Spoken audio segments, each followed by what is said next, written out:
a burial ground in Gilan province in the north of Iran, high in the mountains overlooking the Caspian Sea, where the mist clings to the slopes and the earth is famously good at guarding its mysteries.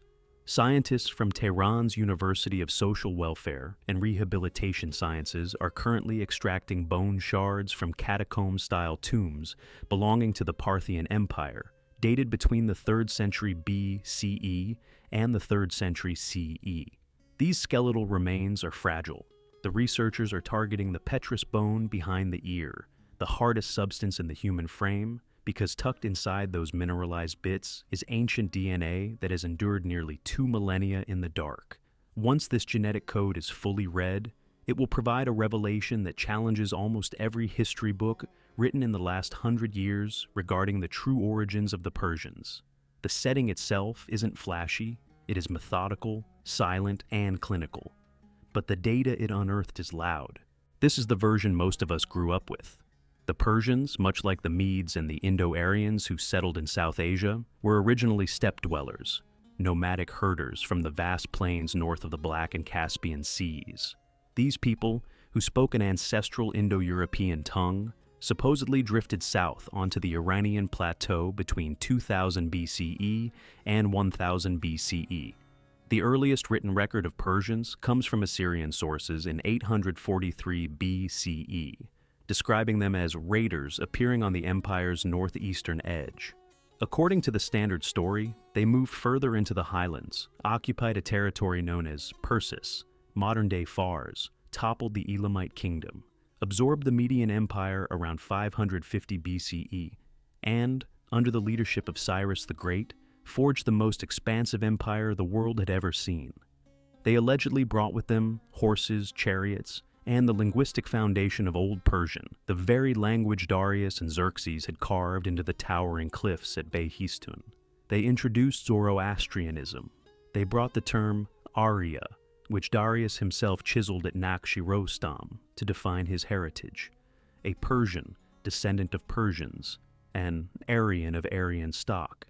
The message was unmistakable. The Persians were rivals. They were outsiders who transformed into insiders, conquerors who evolved into the founders of a civilization. For decades, this narrative seemed beyond doubt. The linguistic markers were compelling. Old Persian is firmly rooted in the Indo-Iranian branch of the Indo-European family, a tree that leads back to the Pontic-Caspian steppe, with a certainty few experts ever questioned. Old Avestan, the liturgical tongue of Zoroastrianism, is so fundamentally linked to Vedic Sanskrit that experts can translate whole passages between them just by swapping corresponding sounds. Such a tight relationship only makes sense if both languages branched off from a common source, spoken by a unified group, likely in Central Asia, before they split and traveled in opposite directions. The archaeology appeared to back this up as well. The Sintashta culture, from roughly 2100 BCE, left behind the earliest known chariots. Its successor, the Andronovo culture, blanketed the Central Asian steppe, and physical links between Andronovo sites and the Bactria-Margiana complex further south pointed toward a clear path of migrations into Iran and India. Every piece of the puzzle fit. The Persians were northerners. However, language and genetics don't always follow the same path. That is the fundamental tension in this narrative. To grasp why the textbook version lasted so long, you have to look at the limitations of the past. For most of the 20th century, the mystery of origins was solved using only linguistics and shovels. You tracked the branches of the language tree. You mapped where chariot burials popped up. You followed the trail of specific pottery and horse gear, and all those lines pointed directly to the steppe. The reasoning was logical enough. If the language was from the steppe, the people must have been too. It was simply assumed that languages move within people, and when Old Persian reached the Iranian plateau, it arrived with a migrant wave large enough to rewrite the local DNA. This wasn't some niche theory, it was the standard operating procedure for historical linguistics for nearly a century, persisting because there was no way to actually check the math. Ancient DNA wasn't a functional tool until the 2000s. Even then, the Iranian plateau remained one of the last major gaps in West Asian sampling. Heat destroys DNA. The methods for extracting it from petrous bone weren't perfected until about 2015. and getting Western labs into Iranian digs was a nightmare of politics and red tape. Consequently, the steppe migration theory stood uncontested by the only evidence capable of proving or debunking it. The first sign of trouble didn't even come from Iran proper, but from a cave in the Zagros Mountains near the Iraqi border. In 2016, two different groups released groundbreaking studies just months apart. Brushaki and his team, writing in Science, mapped 4 Neolithic genomes from the Eastern Fertile Crescent, including a well-preserved male from Wesme Cave, dated to roughly 7,400 to 5,500 BCE. The results were shocking. These Zagros farmers were genetically miles apart from the Anatolian Neolithic groups that eventually migrated into Europe. These two populations had diverged between 46,000 and 77,000 years prior. That isn't just a local variation. That is a massive, continental-scale split right through the middle of what everyone thought was a single population. Simultaneously, Gallego Llorente and colleagues at Cambridge published a genome from Ganj Dareh in Iran's Kermanshah province. This individual was a woman who lived 10,000 years ago, at a site famous for the earliest evidence of managed goat herding, dated to around 9,900 years ago. Ganj Dareh sits 1,400 meters up in the Gamasab Valley of the High Zagros. It's a classic mound site, about 40 meters across with nearly 8 meters of Neolithic debris, 5 distinct layers of living and burials beneath the floors. This wasn't a stopover, it was a permanent home. Her genetic profile linked her to Caucasus hunter-gatherers, not to the farmers of Anatolia or Europe. On a genetic map, she sat closest to modern Pakistanis, Afghans, and, significantly, Iranian Zoroastrians, the group most likely to have kept the plateau's pre-Islamic genetic signature intact. Her maternal markers and those of others from Ganj Dareh included lineages like R2, X, J, U, and HV, groups that are still found in West and South Asian populations today. 10 millennia later, the genetic thread remains unbroken. 2 different teams at 2 different locations reached the identical verdict. The people inhabiting the Iranian plateau 10,000 years ago weren't the same people who seeded European agriculture. They were a unique, deeply entrenched population that had been there since the end of the Ice Age, or perhaps much longer. This is where the story gets incredibly layered. The steppe migration theory was never actually wrong about the linguistics. Old Persian is undeniably Indo-European. The evidence there is massive. The real mystery was always about the messengers. As more ancient DNA was pulled from the plateau, a conclusion emerged that seems obvious now, though it stunned the experts at the time. The citizens of the Achaemenid, Parthian, and Sassanid empires, the people we call Persians, were, for the most part, genetically local. In 2025, Amjadi and his colleagues released the most comprehensive ancient DNA study of the Iranian plateau to date. They analyzed 50 samples from 9 different digs, yielding 13 nuclear genomes, stretching from 4,700 BCE to 1300 CE. The individuals from the Achaemenid, Parthian, and Sassanid eras, taken from northern sites like Marjan Cheshmeh and Lyersang Bon, showed genetic profiles dominated by the same 2 ancestral lines present since the Stone Age. These were Caucasus hunter-gatherer ancestry and early Iranian farmer ancestry, the very same lineage found in that woman from Ganj Dareh. These 2 pillars made up 45% to 51% of the genome through the Iron Age and into history. Bronze Age steppe ancestry, the smoking gun of a massive Indo-Iranian migration, was, in the author's own words, surprisingly minor. If you've been following our deep dives into ancient DNA in Western Asia, you know, this mismatch between tongue and blood isn't just an Iranian phenomenon. We saw it with the Turkmens, who speak a Turkic language but look like their Indo-Iranian neighbors. We saw it in Azerbaijan, where a Turkic language sits atop a genome that aligns with Georgians and Armenians. But the Persian example is likely the most significant because it redefines the origin story of one of the world's greatest empires. If this clash between old myths and new science is why you're here, make sure to subscribe.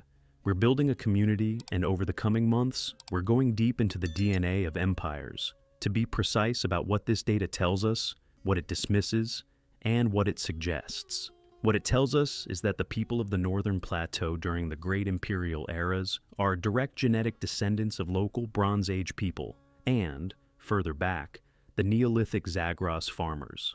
The study found powerful links to Bronze Age sites like Ganj Dareh.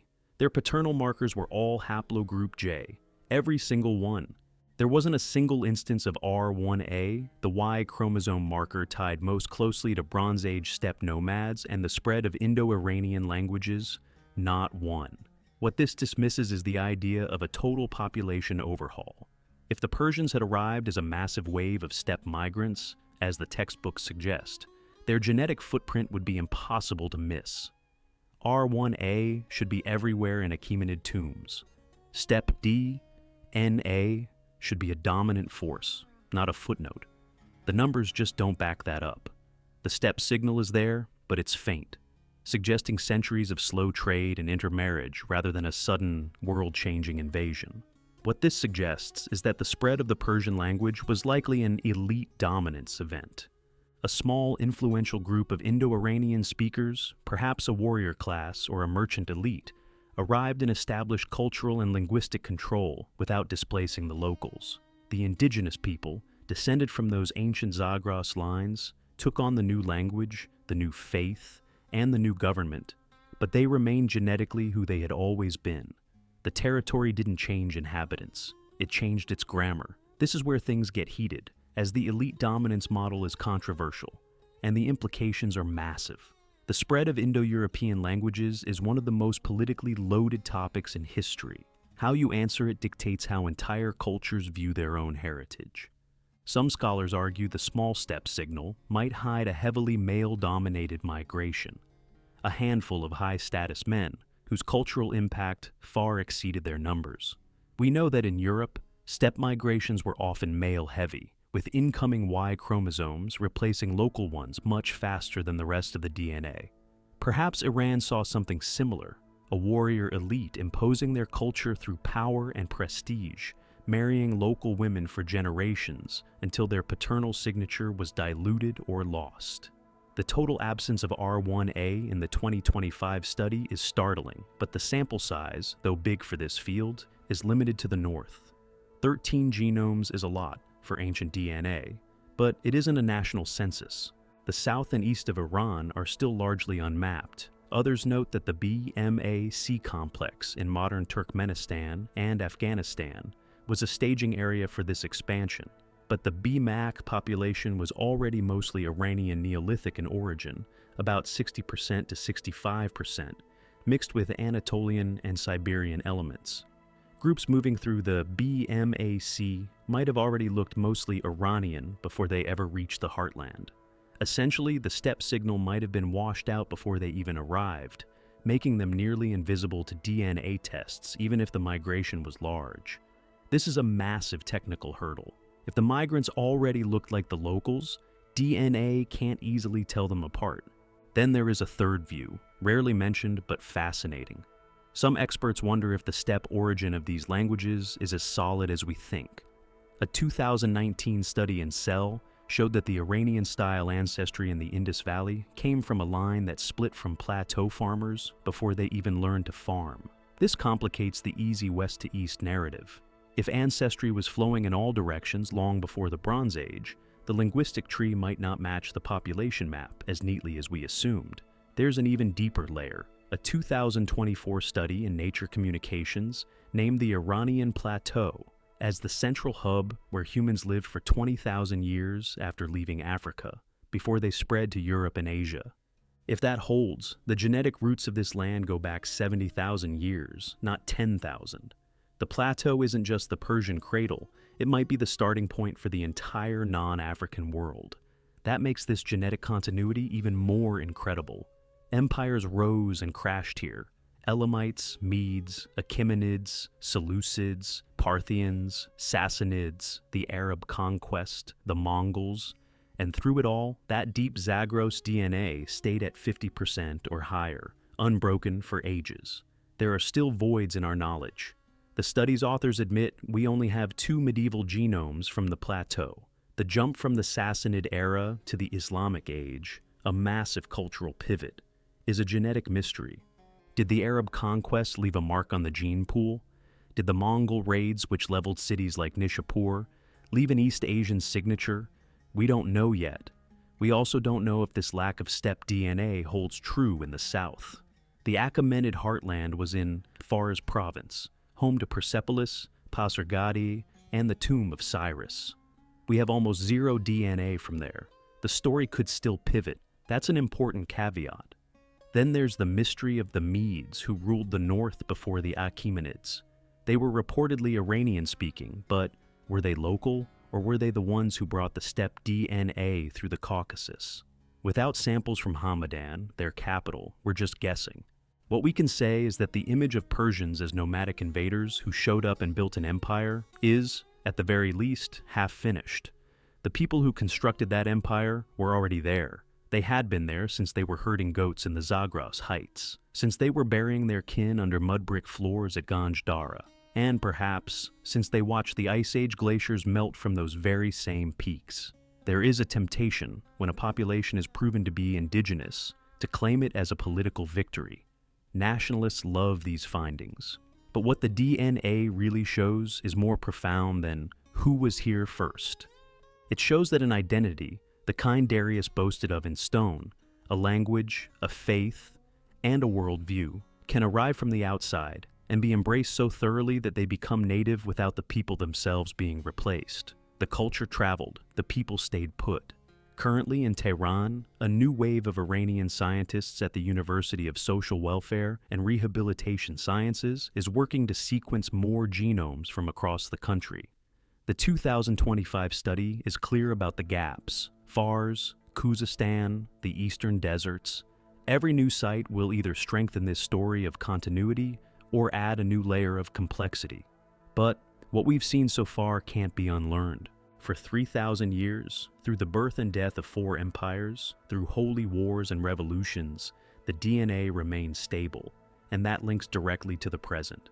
Today, over 80 million people in Iran speak Persian, a tongue with roots on the steppe. But the people speaking it, the biology beneath the words, trace back to the Zagros and the plateau itself, to a time before farming, before kings, and before the very idea of Persia was born. The study calls it genetic stability in the face of chaos. That's a dry way of saying that, despite every invasion in history, the ancestors of the Persians weren't arriving.